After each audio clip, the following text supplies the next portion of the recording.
ರೈತರಿಂದ 10,000 ರೂಪಾಯಿ ಲಂಚ ಸ್ವೀಕರಿಸಿದ ಅಧಿಕಾರಿ. ಗದಗ ರೇಷ್ಮೆ ಇಲಾಖೆಯ ಉಪನಿರ್ದೇಶಕ ಕೈಲಾಸ್ ಮೂರ್ತಿಯಿಂದ ಲಂಚ ಸ್ವೀಕಾರ. ರೇಷ್ಮೆ ಹುಳು ಮನೆ ಸಾಗಾಣಿಕೆಯ ಸಹಾಯಧನ ಮಂಜೂರು ಮಾಡಲು 10,000 ರು ಲಂಚ ಸ್ವೀಕಾರ. 10,000 ರು ಕೊಡದಿದ್ರೆ ಸಹಾಯಧನ ಮಂಜೂರು ಮಾಡಲ್ಲ ಅಂತ ಲಂಚಕ್ಕೆ ಪಟ್ಟು ಹಿಡಿದಿದ್ದ ಅಧಿಕಾರಿ. ಹಲವು ರೈತರಿಗೆ ಹೀಗೆ ಲಂಚ ಸ್ವೀಕರಿಸಿಯೇ ಕೆಲಸ ಮಾಡಿದ್ದಾನೆ ಈ ಅಧಿಕಾರಿ. ಮೊದಲು ಜೇಬು ತುಂಬೋ ಕೆಲಸ, ಆ ಬಳಿಕ ಜನರ ಕೆಲಸವಂತೆ.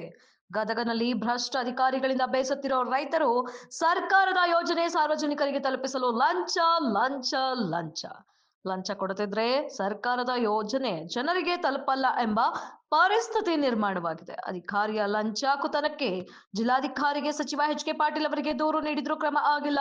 ಲಂಚ ಸ್ವೀಕರಿಸುವ ಅಧಿಕಾರಿ ರಕ್ಷಣೆಗೆ ನಿಂತ ಜಿಲ್ಲಾಧಿಕಾರಿ.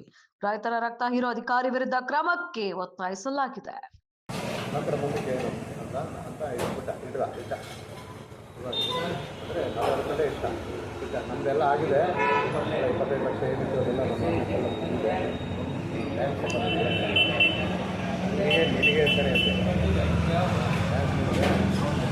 ನೀನು ಅನ್ನೇ ಬೈತಾ ಇದೆ, ಬೇಡ ಬೇಡ ತಗೋಬೇಡ ಅಂತ ನಾನು ತಗೊಂಡು ಮಾಡೇ ಆಗಲಿ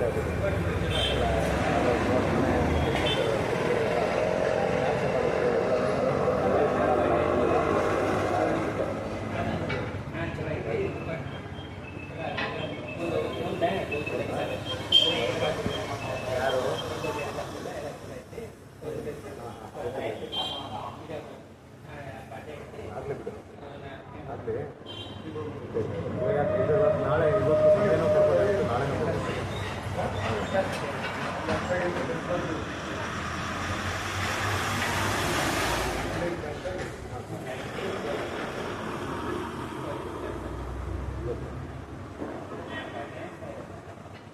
ಆಯ್ತು ಬಿಡಿ.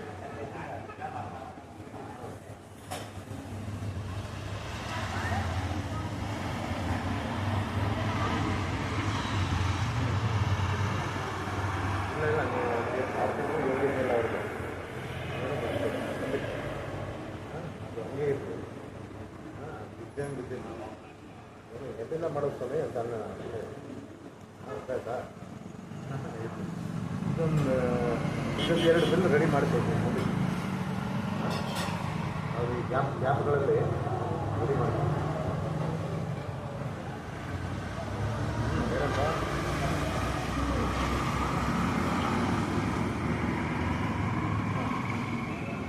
ಅದು ನೋಡಿದ್ರೆ ಅನ್ಬೇಕಾಯ್ತು.